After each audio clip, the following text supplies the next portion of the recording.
नमस्कार, मैं हूं आपके साथ आलोक। पारा 36 डिग्री को क्रॉस कर चुका है। राजनीतिक सरगर्मियां जोरों पर हैं और इसी गर्मी के बीच 36 सीटों पर विधान परिषद चुनाव भी संपन्न हुआ।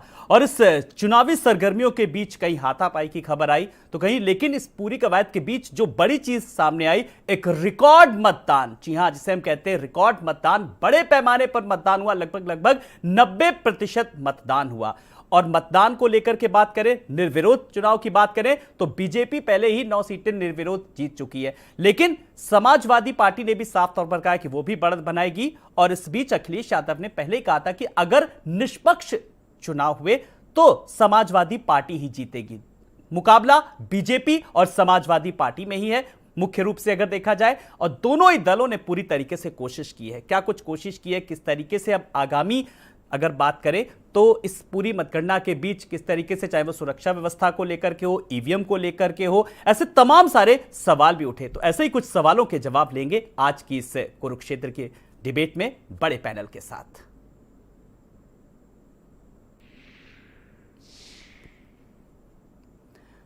तो जल्दी से आए हुए मेहमानों से जो हमारे साथ जुड़े हैं, जल्दी से परिचय करा देते हैं। हमारे साथ बीजेपी प्रवक्ता संजय चौधरी जी जुड़ गए हैं। संजय चौधरी जी नमस्कार, बहुत बहुत आपका स्वागत है।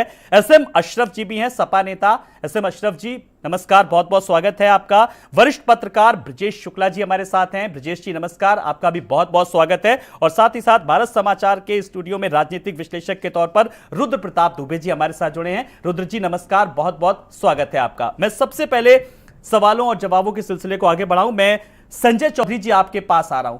संजय चौधरी जी, 36 सीटों पर बात करें, 9 सीटें निर्विरोध पहले ही आप लोग जीत चुके, 25% यानी कि पहले ही जीत दर्ज करा चुके हैं। अब बाकी की जो 75% के लिए है चुनाव की जो जद्दोजहद जारी थी, फिलहाल कहां पर पा रहे और किस तरीके के आज मतदान को लेकर के पहली टिप्पणी जरा चाहूंगा।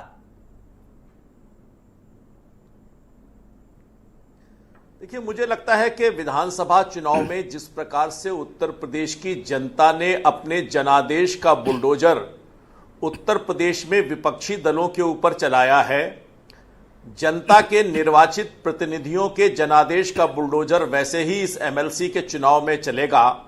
और भारतीय जनता पार्टी 100% सीटों को जीतकर उत्तर प्रदेश में निश्चित रूप से रिकॉर्ड बनाने वाली है। अपर हाउस में भी भारतीय जनता पार्टी पूरे बहुमत के साथ आएगी। और जो जनता ने विश्वास भारतीय जनता पार्टी को दिया है, उस सेवा भाव के साथ उत्तर प्रदेश की जनता की सेवा में भारतीय जनता पार्टी दुगने उत्साह के साथ लगेगी। यही आज के दिन भाजपा का निष्कर्ष है। तो संजय जी, क्या कह सकते हैं फिर ये जो अभी विधानसभा चुनाव के जो नतीजे आए हैं, उनका जो उत्साह है, जो आत्मविश्वास है, वो सर चढ़कर बोल रहा है?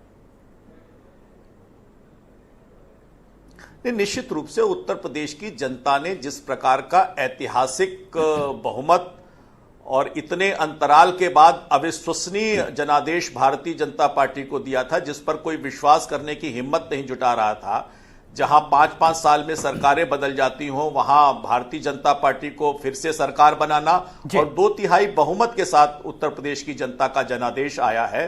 तो मुझे लगता है कि उसका संदेश बहुत साफ है और यह संदेश बहुत दूर तक जाएगा। और भारतीय जनता पार्टी अपनी प्रतिबद्धता के आधार पर जनता के लिए, सेवा के लिए फिर से जुटेगी, यही संदेश है। चलिए एसएम अशरफ जी, मैं आपके पास आ रहा हूं। आप लोगों ने भी जबरदस्त तरीके से प्रचार किया पूरी तरीके से जीत को लेकर के। आप कितना आश्वस्त नजर आ रहे हैं और आपको किस तरीके से ये आज का जो दिन हुआ, मतदान 90% रिकॉर्ड मतदान हुआ, कहां पे है पा रहे हैं? नहीं, हम समझते हैं काफी अच्छा हमारे फेवर में रिजल्ट रहेगा, क्योंकि उसमें बहुत से प्रत्याशी हमारे ऐसे हैं जो पहले एमएलसी रह चुके हैं, वो कंटिन्यू कर रहे हैं। और जब आदमी कंटिन्यू कर रहा है तो क्षेत्र में उन लोगों ने काम किए हैं, लोगों से उनका संपर्क है। तो मुझे पूरी उम्मीद है, क्योंकि मेरे नेता ने एक ही बात कही थी कि अगर चुनाव जो है फेयर हुए तो इसका रिजल्ट बहुत अप्रत्याशित होगा और ठीक ठाक सीटें हम जीत के लेके जाएंगे। अब जहां तक सवाल चूंकि इनके अहंकार की बात है चौधरी साहब के, तो चूंकि अभी जीत जो है तमाम ऐबों पर पर्दा डाल देती है। जब आप कोई चीज जीतते हैं तो ठीक है, इस वक्त इनका टाइम है, जिस तरह से चाहे बयान करें। अब तो बुलडोजर इनके सर पे चढ़ गया है, हर बात में कहीं ना कहीं इनको बुलडोजर को लेके आना है, चाहे वो चुनाव हो, चाहे वो आम भाषा हो। तो ठीक है, इनकी चीजें इनको मुबारक हो। और फिलहाल तो हम यही कह सकते हैं, बाकी इंतजार करते हैं 12 तारीख को क्या होता है। जी चलिए ब्रजेश